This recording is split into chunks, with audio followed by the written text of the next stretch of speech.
Hello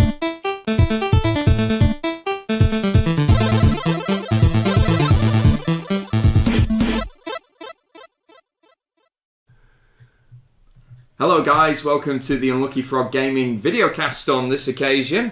I'm joined here by Ben Porter and your usual host Josh Hartley here. Ben, what have we got here? So it is D-Day for 2nd edition of Age of Sigmar, and we have the new hotness.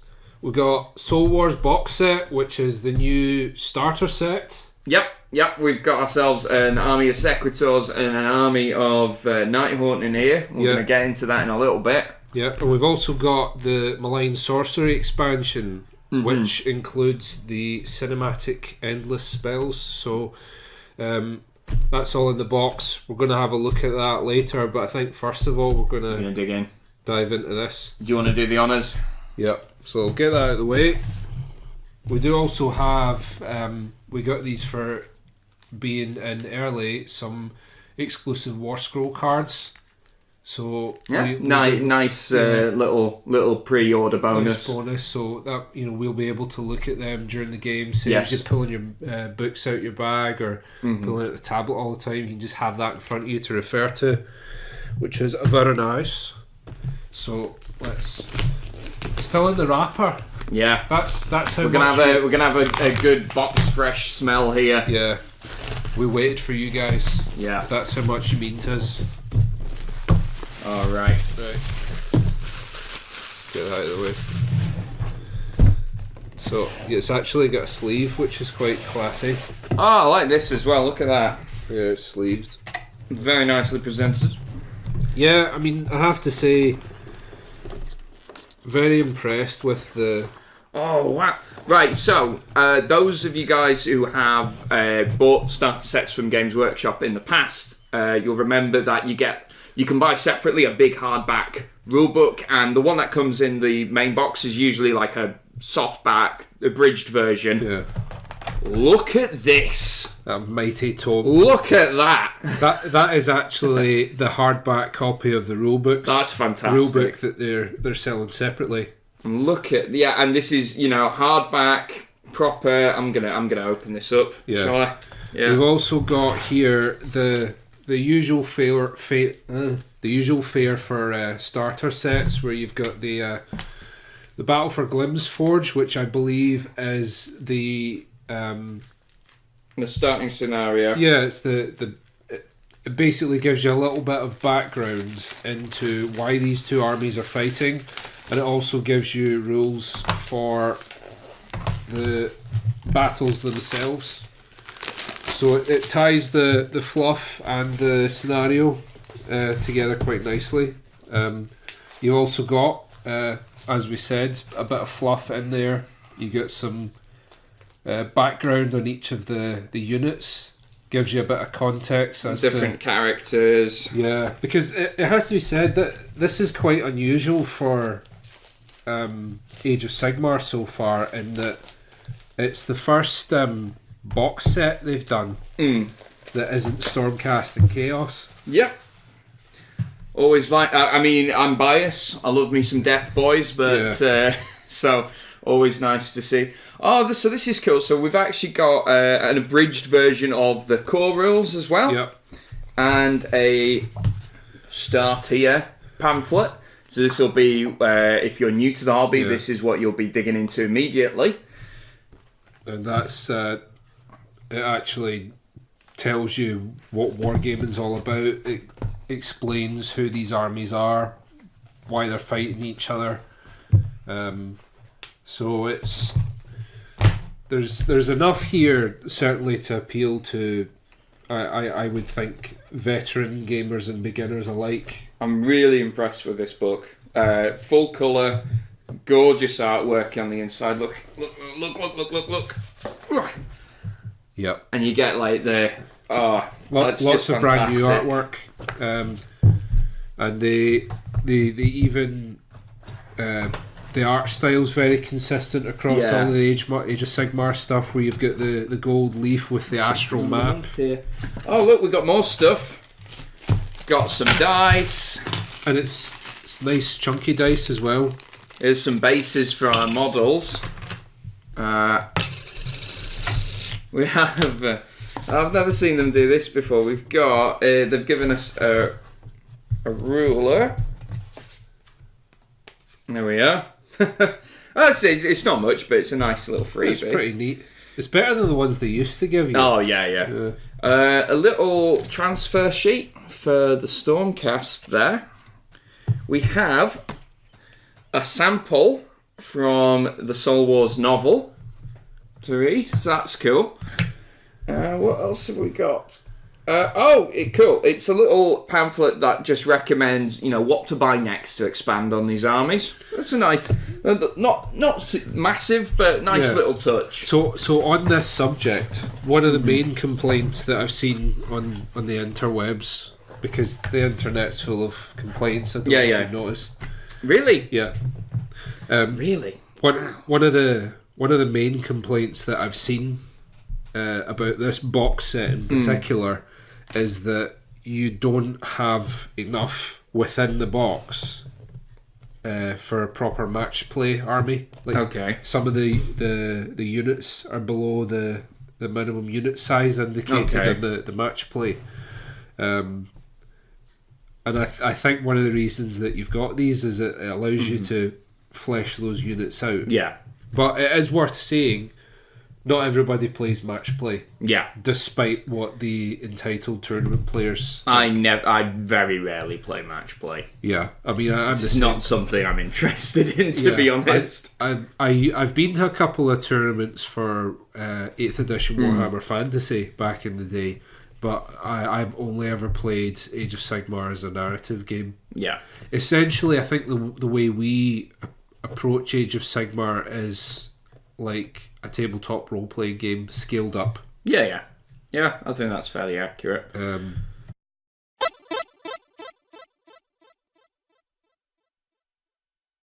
Alright, so that's the books and whatnot out of the way, so on to the miniatures. Yeah. So let's dig in. It's almost like a selection box of death and despair. Yes, delightful. Yeah. Just what you want for Christmas. So, what have we got first here? Bases. And then, I think we've got some of the Stormcast here. If you want to talk us through the boring good guys. So I think one of the things I said to you that I really like about the direction they've taken these Stormcast in is they've got quite a Knights Hospitality vibe to them, with the robes and the maces, all that sort of thing. Yeah. They got a real warrior monk type feel to them. Yep. Also on this sprue you've got, I think they're called the Castigators, which are they've got crossbows that basically launch grenades. Delightful. Yep. Sounds perfectly safe. Yep. And we've also got what is worth saying about these two factions is that prior to this edition, they did not have access to wizards. No. Without using allies. And they now both have wizards within their own faction. And that is the boss man for the new Stormcast chamber, the Lord Arcanum, on top of a Griff Charger. Very impressive looking model. Yep. Looking forward to seeing that in the plastic. You know what I mean. Yeah. I'll probably be using him a lot, I think. And then the last sprue of Stormcast stuff. We've got a number of different things on here. We've got a new war machine, some sort of bolt thrower. Yep. We have the crew for said bolt thrower. You can see them in their sort of plaided cloaks. Yeah, very similar in design to the Lord Ordinator, who came out as part of the Malign Portents expansion. Yep. And now that we've got the Soul Wars out, we can see that there was a lot of stuff from Malign Portents that was a portent of what was to come. I see what you did. I see what they did there. Yeah. See what they did there. And finally, we've got the aforementioned. This is the spellcaster here for the Stormcast. So that's pretty cool. Now on to the more interesting stuff. We've got this is the boss man for the Nighthaunt here, riding atop of his ghostly steed. So this is basically the same guy that came out at the Malign Portents. Yes. But he's got a sick new ride now. Yeah, the Knight of Shrouds. Yeah, they see him rolling. They hate him. Yeah, we've also got the Tesco bag carrying. I love that conversion. Yeah. Then we move on. We've got some of the rank and file guys, and this is quite nice because Nighthaunt didn't have just basic infantry until now. But I think the closest thing you had to it with Nighthaunt was the Spirit Hosts. Yes. Which were actually swarms. Mm-hmm. So it was like 3 models on one base and were treated as being a single model with 3 wounds. So we've got basic infantry, and now on this final sprue we've got some of the elite guys here. You can see them with their big halberds. And there's some of the named characters as well. We've got the Executioner here, really nice looking model. You can see his hangman's noose on his back and a big old axe there. He's definitely my favourite of the new yeah, he looks awesome. We've got the new Nighthaunt Spellcaster is on here as well, so looking forward to getting him built up and giving all of these guys a go. So that's the Soul Wars box done. Join us in a moment and we'll dig into the Malign Portents. Malign Sorcery. Malign Sorcery. It's all malign. The Malign Portents pretended the Malign Sorcery.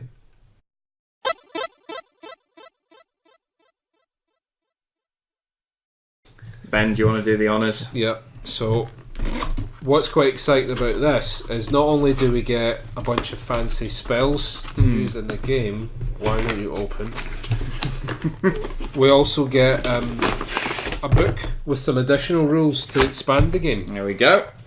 So let's, I'm assuming the sprues are in here. We've got this delightful looking creature on this bag. Yeah. And a warning to keep plastic bags away from children as well. Because of this epic artwork here, I thought that there was going to be like some sort of tagline. Yeah. Or a bit of fluff, Yeah. No, plastic bags can cause suffocation. Kids, keep away from children. Don't put this in your head. Not good. Alright. So what have we got? We have a selection of sprues. There we go. I like the fact that it's all coloured plastic as well, so if you're not that inclined, you don't need to paint them up. And they still look great on the table as well. They look better if you paint them though. So what we have here, and I think this has been the most hyped one of the lot. Whole sprue itself. Purple Sun Zenith. And actually it's so big it comes with scaffolding to build it around. Yep. That is how massive that is. This was a spell that was in Warhammer Fantasy. Mm-hmm. So as soon as this was announced, people went nuts. People went nuts, but people also started having like flashbacks. I heard there was a Purple Sun support group as well for victims of the Purple Sun. Yeah, we've all experienced that. Yeah. So because it was like a massive template, and everything that passed over had to take a strength test, or it was just dead. It was just dead, straight up dead. Yeah. So looking forward to getting traumatized by that spell again. Yeah. What I will say is on the preview photos they had for this, I had no idea of the scale. Look how massive they are. This is humongous. Pretty big. So this is I call it Pac-Man, but I'm sure it's got a proper name. But I think it's the Ravening Hunger. Yes, we've got. So he builds up to be just a massive set of jaws that goes chomping across the battlefield. You were telling me, Ben, the teeth on the original design were so sharp. One of the designers accidentally cut himself on it. Yeah, when he was building it, and they're still pretty pointy. So don't go chucking that around. Don't go hitting your little brother with them. No. And what we also have here is the template for what is called Grave Tide. Yep. Just a tidal wave of skulls. A skull tsunami, if you Delightful. What else have we got here then? Okay, so the spells here are a little bit smaller. You've got the Prismatic Palisade, which is a big wall of crystal, which you can use to block a bit of shooting. Yep. So give yourself some cover. Yeah, so it means that if you've got something that you really need to protect, that you can slam that down in front of an objective, forcing your enemy to maybe try and go around your flank, something like that, bit of area denial. We've got Emerald Life Swarm, which is a swarm of dragonflies that heals. They're helpful. Yeah. Helpful dragonflies, not nasty ones. I've never encountered a nasty dragonfly, it has to be said, but nor have I encountered a helpful one. Yeah, they've been neutral. What else have we got on this template then? We've got the sprue even. We've got the Malevolent Maelstrom, which is a whirlpool filled with skulls. More skulls, why not? Yeah, I mean, it is Games Workshop, after all. They do have a reputation to uphold. Yes. We do have a spell that is just a burning skull called the Burning Head. Yeah, pretty Ron Seal does what it says on the tin. Yeah, so it's like if you can run Night Haunt and you can have some skeleton warriors as your allies. Feel you want to sing the jingle. Skeleton warriors. Literally, like there's 4 people who will get that. Yeah. It was anyway. We'll move along. Yeah.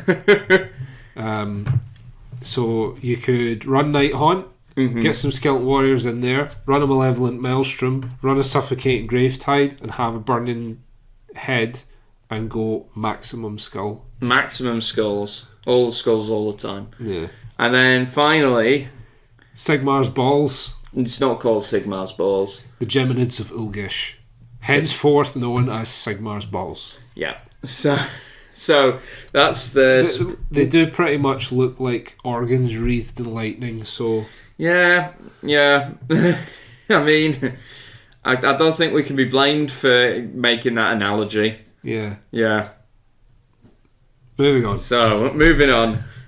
We've got the final sprue. Well, we do have a sprue of bases as well, but nice jobby brown colour. Yeah, jobby brown, delightful. Yeah. For those of us who aren't Scottish, just Google what jobby means in Scottish slang. Yeah. So, can I just say, if you're not in Scotland, don't use jobby as a cute way of saying a job. Yeah. Or anything like that. People keep doing it, and then they keep getting called out on Twitter, so look it up. See before you name anything, and as a matter of fact, do a bit of research, because they have different meanings in different parts of the world. You could be naming your thing anything, you know. Yeah. So, bit of a tangent there. Yeah. But. So, we have the silver sprue, and what's on the silver sprue? We've got this giant guillotine. Yeah. Which was very impressive. This is another throwback to... an 8th edition spell. The Law of Shadows spell, wasn't it? Penumbral Pendulum. It's now called the Ether Void Pendulum. Just pretty much the same thing. Yeah, but it is also a shadow spell, so they've kept it quite consistent. We've got I can't remember the name of this one, but there's 2 portals. So you can cast spells through them. Handy. A lot of people talking about paint one blue and paint one orange.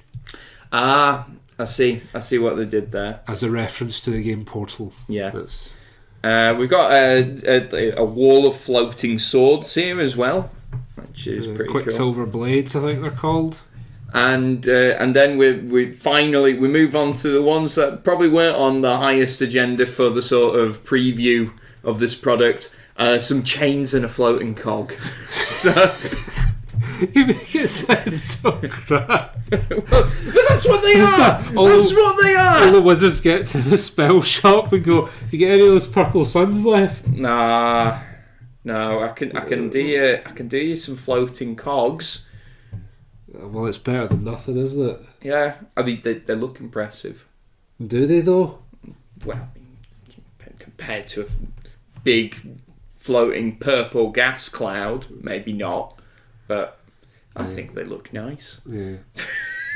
In all seriousness, though, the talk on the interwebs is that the chronomatic cogs, to use the proper name, are going to be one of the more popular spells. Yeah. Because they let your wizard slow down and speed up time. Yeah. Pretty powerful effects. Yeah. So maybe not the flashiest looking, but probably one of the more useful. Yeah. So that's all the models that come in this box. But wait, there is more. There's more. Building instructions. Woo! Which you're definitely going to need for the Purple Sun. Yeah. Most of this book is how to build Purple Sun. Yeah, you might. That's I'm actually not not even- an exaggeration. not even That's joking. more than half the book is Yeah. how to build that kit alone. Yeah. I think you also need a hard hat and You need to fill out a risk assessment. yeah. And then finally we have the rulebook itself. Again, full colour throughout. We've got some excellent artwork in here as well. Look at all of this. Yeah, got some- Look at that. Artwork for all of the new spells Mm-hmm. and quite a bit of fluff explaining how they came to be, because this is quite an interesting thing. Is that basically Nagash tried to cast a big amazing spell and he buggered it up. As he does. Is that the official law? That is my The gash buggered it up. That is my truncated. Well, specifically, the Skaven buggers it up for him. Well, yeah. But he really did bugger it up because he should have foreseen the Skaven Messing it trying to all bugger up. it up for him. Aye. And that was the thing that I was a bit sceptical about reading it. It's like, has he really forgotten to factor in the Skaven? Because they're the ones that always bugger things up for him. Yep. But Anyway. yeah, so he's buggered up at this big cataclysmic spell called the Necroquake. The dead have all been risen from their graves all across the mortal realms, but it's also destabilised the magic. Right. Uh, Hence, all this mad stuff going on. yeah. So you've got these spells that are essentially like sentient. They think and behave in of themselves. Yeah. So looking forward really to putting all of this kit together, getting it all painted up as well, and we'll no doubt be showing off the finished product. You can as you can also pick a realm for your army to be from. Yeah. So there's an extra layer of customization. There we go. And you were saying you can give your guys artifacts specific to that. Yeah, realm. so there's potential for a bit of conversion there, adding a bit more character to your armies, because it was one of the things a lot of people asked for with Age of Sigmar is a bit more customization. So it's nice to see that they're listening to the fans. Yeah. And I have to say, like we've opened both the boxes, and so the Soul Wars box was £95, and Malign Sorcery was £45. And I think, considering what you get, they're pretty good value for money. I was most impressed with the fact that you get the hardback book in the starter set, Which is £45 on its own. So that's pretty good. But anyway, guys, thank you very much for watching our unboxing videos. We'll get working on these right away, but we'll catch you next time. Take care. Bye. It was a bit musical, that. Yeah, a little.